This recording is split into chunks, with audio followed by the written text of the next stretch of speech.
मुंबईचा मालक अदानी. होय, बरोबर ऐकलं. 106 हुतात्म्यांच्या बलिदानानंतर मुंबई महाराष्ट्राला मिळाली. इथल्या मराठी माणसांनी रक्ताचं पाणी करून मुंबईला जागतिक शहर बनवलं. पण आता धारावी पुनर्वसन प्रकल्पाच्या नावाखाली मुंबईचा सातबारा अदानीच्या नावावर होतोय का?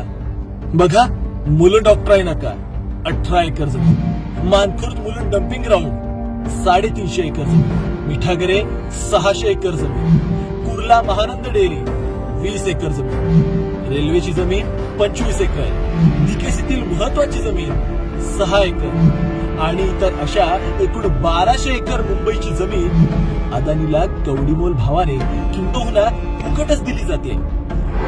यासाठीच 2 पक्ष फोडून घटनाबाह्य सरकार आणलं होतं का?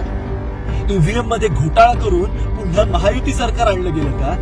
महाराष्ट्राला अदानी राष्ट्र बनवण्याचा डाव आहे का? विचार करा.